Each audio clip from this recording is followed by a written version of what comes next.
Je m'appelle Irene García Aranda, je suis coordinatrice des projets de médiation interculturelle à l'association Langophonie, qui est une asso basée au Blon à Rennes.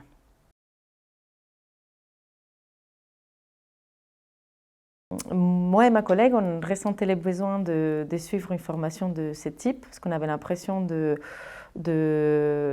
un peu la tête dans les guidons, de naviguer un peu à vue, que le montage du projet, enfin, les structures associatives étaient en route et marchaient, mais un peu sans que nous on sache un petit peu comment elles fonctionnaient, comment elles marchaient. Donc on avait besoin d'outils aussi pour pouvoir prendre des décisions, pour se projeter sur l'avenir de façon un peu plus sereine, dans le sens où on avait l'impression de prendre des décisions, puis voir un peu ce que ça donnait derrière. Donc on avait cette besoin-là d'avoir des outils concrets d'analyse de la situation financière de la structure.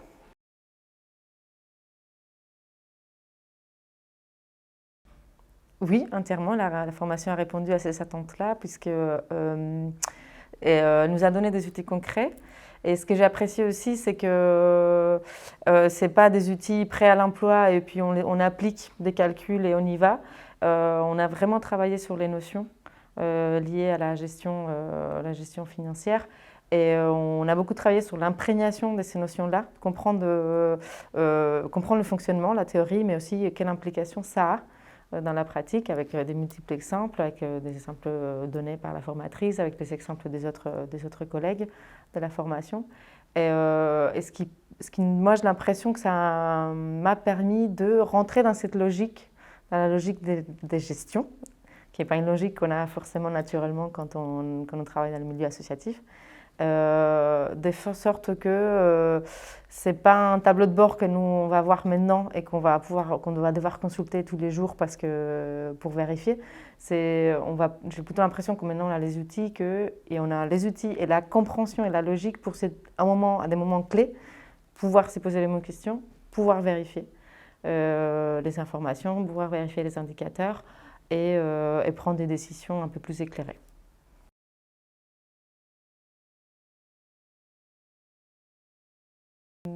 Oui, je dirais que oui. Parce qu'il reprend les notions qu'on a vues, donc une fois qu'on a vu les notions, on peut facilement les prendre en main. Je pense que l'analyse aussi se fera plus facilement par la suite.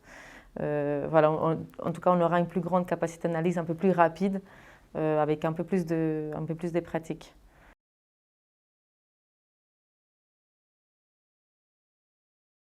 Je pense que les formats hybrides, il est assez pertinent parce que c'est une formation quand même qui demande un certain volume d'heures et pouvoir le faire des fois en distanciel, avoir un travail aussi en autonomie à faire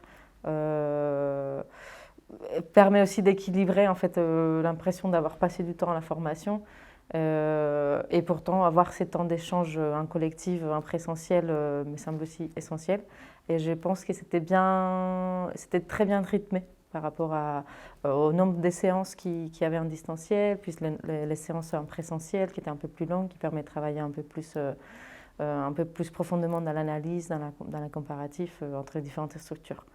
Donc à vivre, c'est un format assez léger, assez agréable et qui permet aussi, je pense que aussi les délais entre les différentes séances étaient aussi appropriés pour s'imprégner des notions, revenir, refaire la révision, réaller plus loin, un petit peu une logique spirale qui permet vraiment d'avancer sans que finalement on ne se rende pas trop compte et sans que le travail qu'il y a à faire soit trop lourd. Parce qu'effectivement, on a des contraintes de gestion, d'activité, des charges de travail aussi.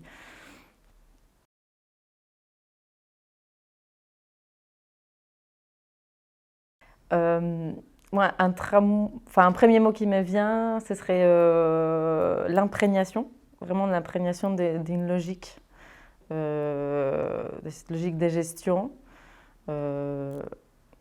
Qui du coup m'amène au deuxième mot, ce serait qui est nécessaire. Parce que qui n'est pas forcément notre première appétence dans le milieu associatif, mais qui est qu'on se retrouve aujourd'hui à devoir utiliser pour exister, pour pouvoir porter nos projets. Donc voilà, imprégnation d'une logique, nécessité.